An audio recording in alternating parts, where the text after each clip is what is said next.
Bonjour et bienvenue pour une première vidéo sur les fractions algébriques, ou encore appelées les fractions rationnelles. Donc le but de la vidéo aujourd'hui, c'est de ramener en fait cette différence de deux fractions algébriques sur un seul trait de fraction. Et donc je rappelle que les fractions algébriques ou fractions rationnelles sont définies comme étant des fractions où le numérateur est un polynôme et le dénominateur aussi. Donc ce qui est le cas ici, on a un polynôme de degré 0 au numérateur et un polynôme de degré 1 au dénominateur. Mais ce qu'il faut faire pour les fractions rationnelles, en premier lieu, c'est d'analyser les conditions d'existence, parce qu'on veut en fait éviter de diviser par 0, donc il faut voir pour quelle valeur le dénominateur s'annule.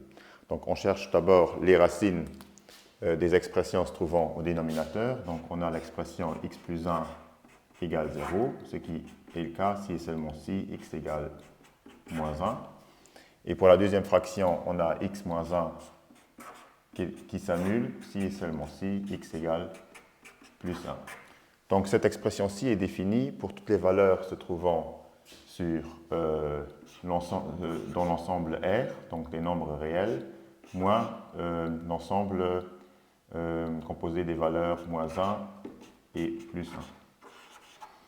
Donc, maintenant qu'on a trouvé l'ensemble des valeurs pour lesquelles cette expression est définie, on peut donc résoudre le problème. Et ce qu'il faut faire en premier lieu, c'est de chercher le dénominateur commun. Donc ici, qu'est-ce qu'on fait? On recopie d'abord la première fraction, donc 4 divisé par x plus 1, et on multiplie par l'expression se trouvant au dénominateur de la deuxième fraction rationnelle, donc par x moins 1 divisé par x moins 1, ce qui est 1, donc on n'a pas fait grand-chose, et on retranche la deuxième fraction rationnelle, donc 3 divisé par x moins 1, et on la multiplie par la valeur se trouvant au dénominateur de la première fraction rationnelle, donc x plus 1 sur x plus 1. Donc avec ceci, on est prêt pour écrire ou réécrire l'expression en utilisant qu'un seul trait de fraction. Donc on met d'abord le trait de fraction.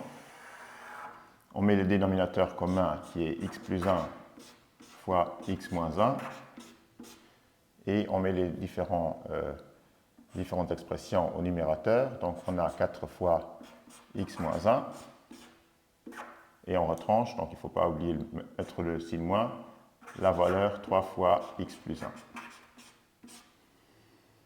Puis on effectue l'expression se trouvant au dénominateur, donc on a 4x moins 4 moins 3x moins 3 sur le dénominateur commun qui est x plus 1 multiplié par x moins 1. Dernière étape, c'est de regrouper les termes en x et les termes sans x. Donc on a 4x moins 3x, ce qui nous fait x, moins 4 moins 3, ce qui nous fait moins 7. Et on recopie le dénominateur commun, évidemment. Voilà, et on a trouvé l'expression. N'oubliez pas d'abonner ma chaîne pour ne pas rater de vidéos, et à la prochaine.